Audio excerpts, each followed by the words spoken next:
So if you weren't aware, you can look at all of these notes on my Instagram. It's at Bible Bujo. So let's take a look at Exodus 24. Moses, Aaron, Nadab, Abihu, and 70 elders were to come up to the Lord and worship at a distance. However, only Moses was to approach the Lord. So God, he is almighty. Like, we cannot handle being in his presence unless he allows us to be. And that was the situation here with Moses.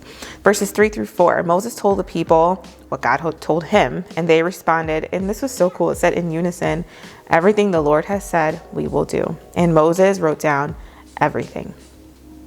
Verses 4-5, Moses got up early the next morning and built an altar with 12 stone pillars representing the 12 tribes of Israel.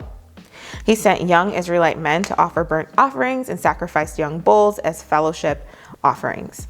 And so the things that I have here highlighted in green, I've actually read through the research and study that I was doing, is that the covenant was established and confirmed through 4 things that Moses did. And so the first thing was he wrote it down. The second thing was the sacrifice discussed in verses 4-5. And then the other 2 we'll talk about in a second. Verses 6-7, Moses took half the blood and put it in bowls and splashed the other half on the altar. And then he read the book of the covenant to the people, and they responded, we will do everything the Lord has said, we will obey. So the third way that it was confirmed was reading it verbally. So he wrote, sacrificed, read it, and then the last thing was sprinkling the blood on the people. And then he said, this is the blood of the covenant that the Lord has made with you in accordance with all these words. Matthew 26, verse 28, the blood of Jesus's covenant saves us. And he says, this is my blood of the new covenant, which is shed for many for the remission of sins. And so this was the old covenant. And like Jesus said, and we had talked about in Bible studies recently, if you watch the Bible studies on the Sermon on the Mount, Jesus did not come to get rid of the law, but rather he came to fulfill it. And so he fulfilled it in the way that his blood was shed for us and under the new covenant with Jesus. And it's so beautiful. Verses 9-11, they saw God. And it says, it was no more than a footstool. And many scholars, because I went on the internet and I tried to find out what that meant, and many scholars are kind of unsure of what they saw God means. So, God, he's mighty, and we, like I said before, our humanity can't handle being in his presence, right?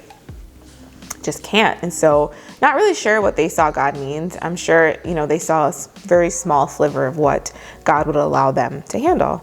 Verses 12-14, Aaron and Hur remained to settle disputes and keep order while Moses and Joshua went up to the mountain. So let's go back to verses 1 and 2. And the way that I pictured it in my mind was there was the mountain, right?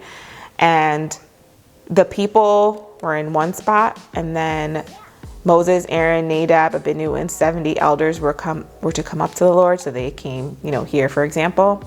And now, when we're looking at verses 12-18, Joshua and Moses were to only approach the Lord after that. And so they went even one step further. And then if you keep reading, it was just Moses that was allowed closest to God. So he was right here. You know what I mean? That positioning. I think it was really cool. So let's see. So Aaron and Hur remained to settle the disputes and keep order while Moses and Joshua went ahead and took care of it. And the first thing that popped into my mind actually was, if you keep reading, and eventually we'll get here, but Joshua was actually the person to lead the people into the promised land. And so I thought, I don't think that God works in the way of coincidences. I think God is very purposeful, and things happen. God makes things happen very purposeful and for reasons. I don't believe in the saying everything happens for a reason. I'm just saying God is purposeful. And so Moses and Joshua went up on the mountain towards God to receive the stone tablets with the law of commandments written on them. Verses 12-18, Joshua eventually led the people to the promised land, like I told you. I just started that. And the Lord covered Mount Sinai like a cloud for 6 days. And the Lord called Moses to him on day 7. And it said that the glory of the Lord looked like a consuming fire. And Moses entered the cloud and stayed on the mountain for 40 days and 40 nights. So can you imagine, to the Israelites, that's what the glory of the Lord looked like, a consuming fire, a massive, massive fire. If you remember, God spoke to Moses in the form of a burning bush in the past. And so how cool would it have been to experience this? Man, how cool. But yeah, that's Exodus 24. It's pretty exciting.